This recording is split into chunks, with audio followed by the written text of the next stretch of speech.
এখন আমি আর আপনি আলেম হয়ে রিজিকের বয়ে হকের কথাগুলো বলি না।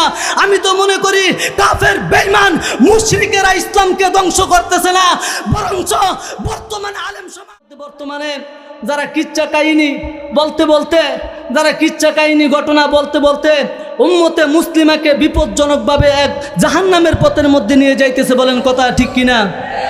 সঠিক কথাগুলা বর্তমানে অনেক আলেমরাই তুলে ধরে না। এটার কারণ কি? পেট পূজারি। এটার কারণ কি? পেট পূজারি। এখন যদি আমি সুদের ব্যাপারে বলি, মসজিদের সভাপতি সুদ খায়, আমার চাকরি শেষ। এখন যদি আমি সঠিক কথাটা বলি, কালকে বলবে আপনারা আমাদের মসজিদে কি করবেন না, নামাজ পড়াইবেন না। এখন আমরা আলেম সমাজ কি হয়ে গেছি? পেট পূজারি। আরে মিয়া, এই পেট পূজারি বন্ধ করুন। আল্লাহ তাআলা বলেছেন, ওমা মিন দাব্বাতিন ফিল আরদি ইল্লা আলাল্লাহি রিজকুহা। আমার রিজিক এই সমস্ত জমিনের মধ্যে বিস্তারিতভাবে রয়েছে। আমি যখন কোনো মানুষকে সৃষ্টি করেছি তখন 50 বছর আগে সেই মানুষের রিজিকের ব্যবস্থা আমি করে ফেলেছি। এখন আমি আর আপনি আলেম হয়ে রিজিকের বয়ে হকের কথাগুলো বলি না। আমি তো মনে করি কাফের বেঈমান মুশরিকেরা ইসলামকে ধ্বংস করতেছে না, বরঞ্চ বর্তমান আলেম সমাজ ইসলামটাকে বিপদের মুখে নিয়ে যাচ্ছে। বলেন কথা ঠিক কিনা?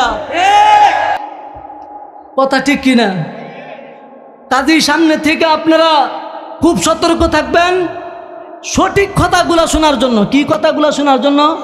কিচ্ছা কাহিনী শোনা বাদ দিয়ে যে সমস্ত হুজুরা কিচ্ছা কাহিনী কয়, তাকে কিচ্ছা কাহিনী বয়কট করেন। তাকে কিচ্ছা কাহিনী কি করেন?